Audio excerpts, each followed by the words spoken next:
Hello everyone, this is Crota coming at you, giving you a game between th000 versus JN here on Ancient Isle. And I'm sure the first thing you guys are going to realize is, I said th000! So yes, this is going to be th000 versus JN here on Ancient Isle. JN spawning as the blue human player, meanwhile th000 spawning as the pink night elf. Now if you don't know, th000 often likes to choose night elf as his race of choice whenever going up against a potential human versus human mirror match. That's just what he likes. Perhaps he likes an Ancient of War, Demon Hunter style, and because he knows the human build so well, he can perhaps scout out and figure out what his opponent is trying to go for and what his opponent is trying to get. Now, once again, thanks to Zotac Cup, still a weekly free €100 tournament that is played every week online, and this game does promise to be interesting as the games are currently now getting set up. So currently setting up an Ancient of War off over here. Most likely we'll be training up an archer. We can see that it is going to be a warden first as the hero of choice coming in for th000. Meanwhile, down over here on the bottom right hand side, we see that it is JN going for the typical Mountain King and Footman. So not Archmage, but Mountain King and Footman, and we'll see how they match up against each other. Now, if I do say Samdan, I already apologize. There is no TH at the front of that O there, so it does actually look like 3 eggs to me. Anyways, let's see what's going to happen in this matchup. Wisp now just wandering around, taking a look around on the inside of this base. It will catch the Mountain King down over here as it comes out, but it has to be very careful. The Wisp does take 100 damage from that level 1 Stormbolt, and while it is stunned, I do not believe it can detonate. So if the Wisp is not careful, he can actually feed some experience over to that Mountain King very early on. Now, th000 doing some Ancient of War creeping, it is going to be a 5-3-3 creep camp. The Ancient of War did not get the last hit. The Warden actually got the last hit there, so nicely done. Samdan, or th000 making sure of th000 making sure that the Ancient of War doesn't get any of the last hits there, and there we go. Claws of Attack +6, a very nice item on that Warden, as that Warden may now come in to do some harassment. And the Mountain King does already have Stormbolt level 1. It looks like he has cast it already, now going after the Ogre Magi.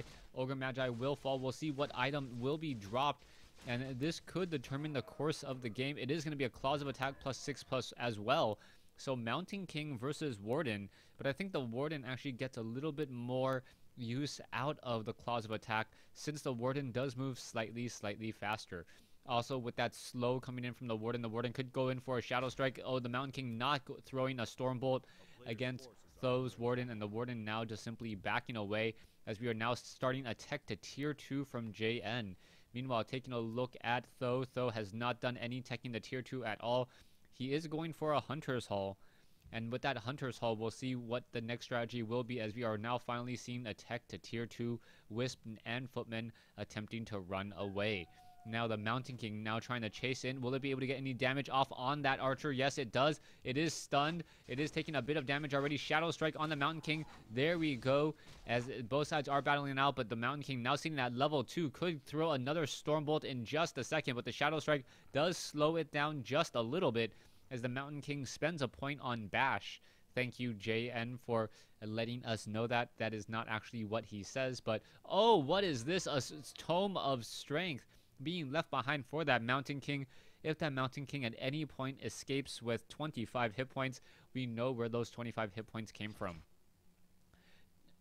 Warden now still wandering around, seeing that level 1 does have Boots of Speed. How much damage is it looking to do? It does. Oh, there is another Stormbolt there, selling one item, and now selling the Claws of Attack +6, as now the Warden trying to run away or run after the Mountain King. The Mountain King, however, has a little bit of a speed boost as well with his own Boots of Speed, and now the Warden being forced to back off. The Mountain King sitting at level 2 trying to give chase. Looks like it will be successful, as the Stormbolt could be coming in if the Warden slows down for just a second. Nope, the Mountain King decides to back off and not try and chase there.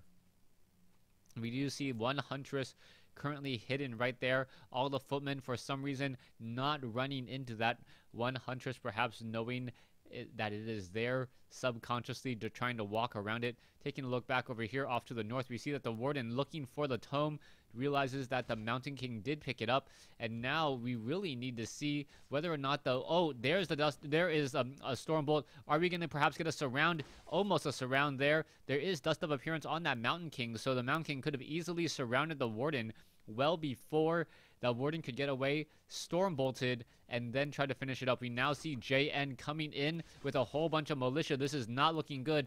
Tho does not have too many units in order to fend off this attack. There is some footmen and some militia, and that is it. Tree of Ages about to try to come in. Where is that Ancient of War? Ancient of War is now down over here, now trying to walk back as there was a very, very early aggression. Warden now finally getting to level 2, and now with level 2 Warden may be able to get off some Fan of Knives. We'll see what's going to be happening next. We can see that Tho is taking a lot of damage on this Huntress off over here. There's a Pocket Factory. JN getting the Tinker very, very quickly. So a fast Tinker coming in from the human, and now trying to take down the Pocket Factory before the Pocket Factory. Oh, there is a Panda. So Panda and Tinker already out on the field. Will the Panda be able to get off any more Breath of Fires is the key question. No shop, though, so without any shops, this is going to be a very, very bad day for Tho. Tho going to have a hard time here. Fan of Knives could be coming in. Yes, there we go. There's the Fan of Knives doing some damage back towards those lower hit point units, and with the Fan of Knives and Breath of Fire, this tower rush should be stopped. There we go. So much AoE damage across very, very low hit point units. Huntress is now coming in with those glaives, able to bounce across multiple units. It looks like the Pocket Factory will go down. Ancient of War making its way over. More damage still being dealt. Ancient of War trying to finish off, and now we see level 2 on the Panda. Level 2 Panda, level 2 Warden against a level 2 Mountain King and a level 1 Tinker. Not even close to level 2. And nicely handled by Tho. Tho stopping this aggression. And now a bit on the counterattack. Mountain King being forced to run away, run all the way home. Goblin Tinker doesn't have that much mana either, being forced to run back home. Warden now getting a Clarity Potion, giving that to the Panda. As we are going into now the mid game, we are checking out and getting a little bit more Wisp as well. We are going into dual Ancient of Lores. Yes, dual Ancient of Lores for Dryads and perhaps Bears. The Warden wants to try and see what level it can get up to. It is sitting at only 130 mana though, so not that much energy for Shadow Strikes. We're going to see both sides continuing to battle it out. Goblin Tinker still sitting off over here. We see a very nice item, Wand of the Wind, being left behind.